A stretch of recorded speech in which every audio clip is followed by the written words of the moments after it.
Hello, everybody. My name is Rick Phelps, and today we are going to talk about understanding your economic engine. And so we're going to talk about a hypothetical factory, perhaps your factory, where we have a sales funnel which brings in money through sales. And as soon as money enters your factory, it splits into two pieces. The first piece is the cost of goods sold, and it is the money that exits your business immediately. It's kind of pass through dollars. It's the money you spend on things like raw materials, outsourced work such as heat treating or powder coating, or perhaps commission and shipping. And so all those monies pass through your business and goes to your suppliers. And it leaves your gross profit, which is your throughput dollars, money made from the sale that's left over and stays in your business. And that money flows through your business, through your processes, and fills up your bank account. And at some point during the month, hopefully, you've reached the point of break even. Now, how much money has your business made at this point? What are the profits?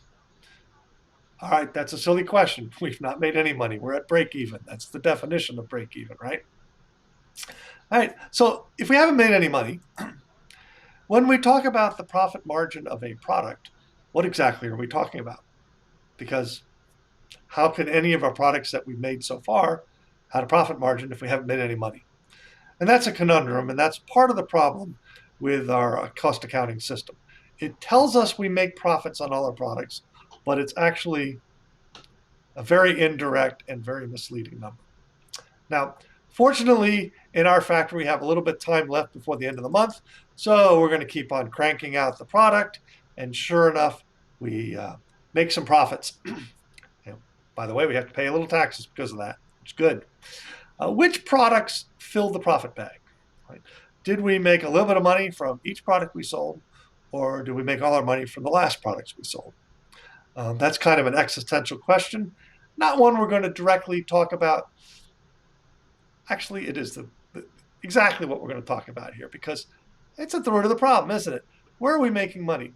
And in order to really get into this, we really need to understand a couple of things. First of all, what limits the flow of throughput dollars or the flow of gross profit through your business?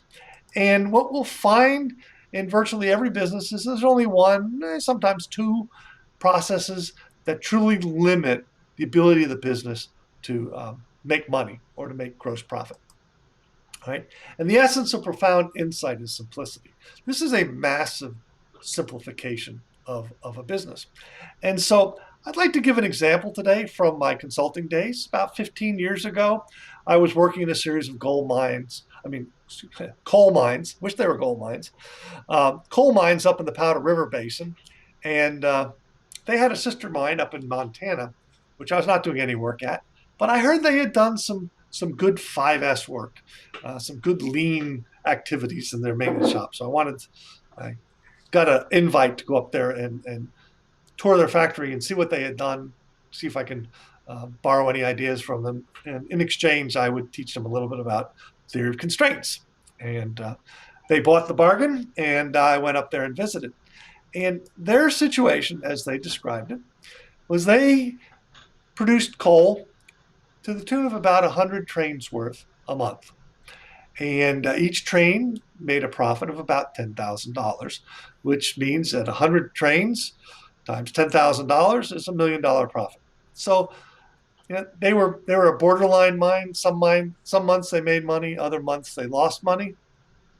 But this was their picture as they saw it.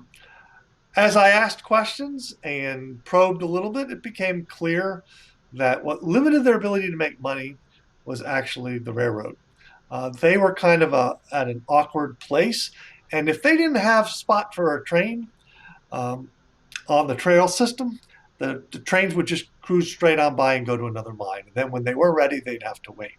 And so they were clearly railroad constrained, although they didn't really see themselves that way.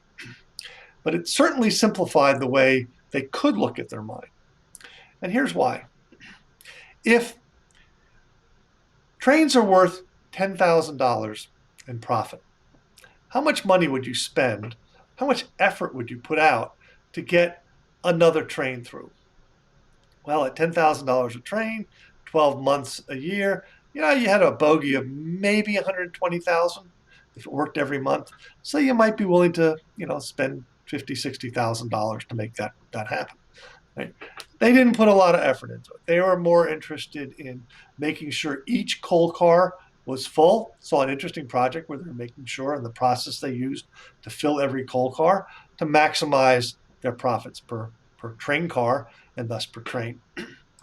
Good efforts, but not necessarily well focused, as you'll see. My hypothesis and what I explained to them is that their operating expenses were covered by the first 99 trains each month, and that all the profits came from the 100th train. That 100th train was worth $1 million. At which point the controller just basically said, "Balderdash, that's a bunch of hogwash. We're done." And the meeting kind of wrapped up quickly, and that would have been it, except the mine manager, a young guy, said, "This is really interesting. Why don't I give you a tour of the mine?" And I love touring mines because you get to watch blasts and things blow up, and hey, it's cool.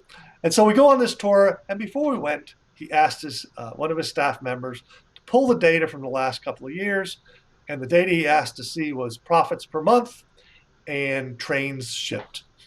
He was going to test a hypothesis. He thought that's too simple and too cool to be true.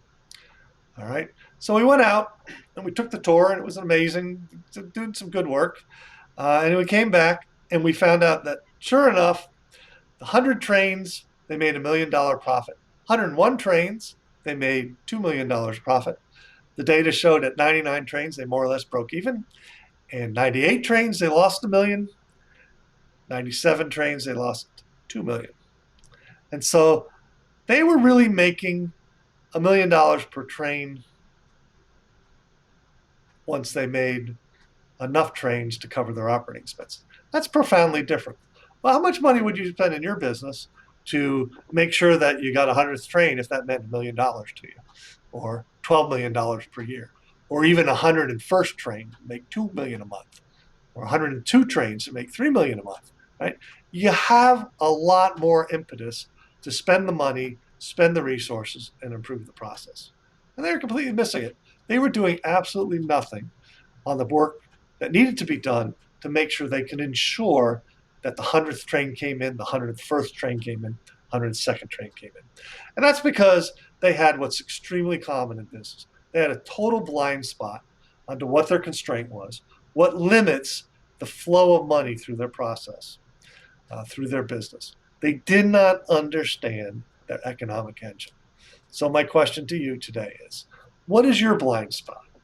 Do you really understand what it means for a product to have a profit margin? How does that relate to how things flow through your business? If you'd like to talk about this, I'm easy to reach at rickphelps@actioncoach.com. And there's my phone number, 216-533-1387. Call me and let's have a conversation. That's all for today. Have a safe and profitable week.